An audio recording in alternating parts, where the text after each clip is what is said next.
Okay, so hi, this is Raisen, and she's a 12-year-old quarter horse Percheron mix mare, and she was a client of mine from a few weeks ago, and she had a tummy ache. She was colicking, and so I did some work with her and helped her get eating again, and so we kind of are familiar with each other, but not real familiar. Other than that, I haven't had any experience with Raisen. So, Raisen has had, she's broke to ride and she's had some good training, but she hasn't had any work with me in that respect, so we'll see what we get out of her. I'm not familiar with that. So what we're doing is showing you how to get control of your horse in a short period of time, so 15 minutes or less. So see how she's kind of pulling on me here?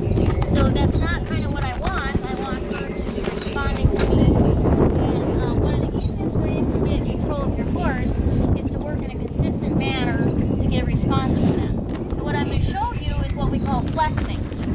So what I want her to do is to give her face to me, but also stop her feet. Good girl. So she did it there, but she's being a little bit not too happy about responding to this. So what I'm going to do is I'm going to ask her nicely, but then if she's not responding to me, I'm going to have to get a little firmer with her. But I'm going to give her a chance at any point to cooperate with me, I guess. And this is how, once we start with these little steps to get control of her and get that consistent, then we can get a consistent response from her and have control of her head and neck from on her back or on the ground at any point that I need to. One of Raisen's bad habits is she likes to pull, and she likes to go where she wants to, is what her owner had told me. And sometimes she's really good, but if she sees something that she wants to do, then she's going to go do it regardless of if I'm hanging on the end of the rope or not, and I can feel that with her already. So she's kind of interested in this other stuff, and she's kind of dragging on me. So I'm going to ask nicely, and as soon as she responds, I let loose.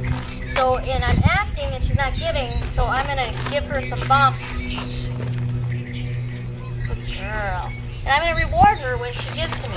So one of peace and calming pressure points on a horse is right on their forehead right here.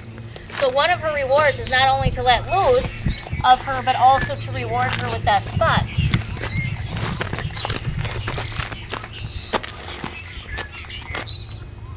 So she's used to cooperating, but also doing what she wants at the same time. I can see this. So she's like kind of listening to me, but not real respectfully. I guess if you're going to relate her to children, she's like one of those teenagers. It's kind of a problem child, but not a real bad one. It's kind of a, they'll do it, but on their own time kind of thing.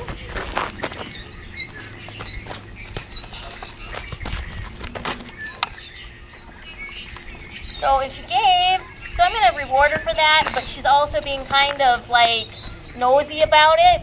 So I'm going to keep asking her until I get the response in a nice manner that I want.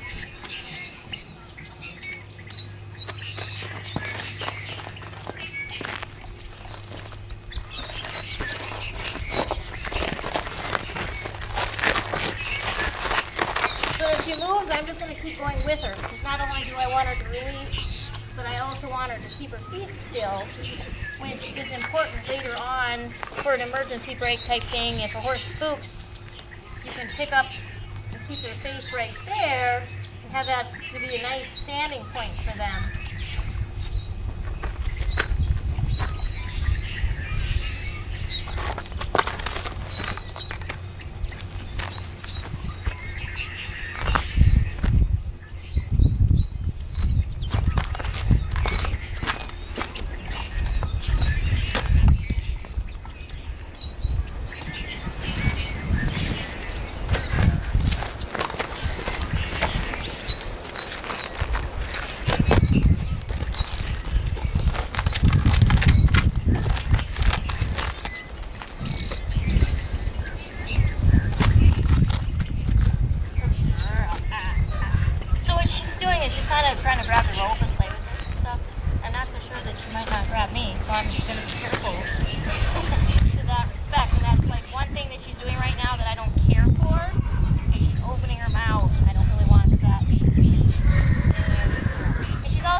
time and consistency to fix that. So, I mean, she's been used to doing this, and we'll get her better, but every time you're working with a horse, whether it's just grooming them or being around them or whatever, you're training them.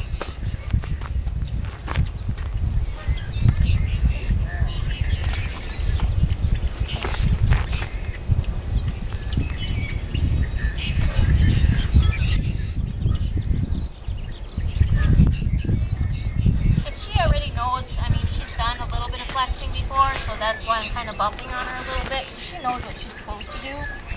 She's just not being real good about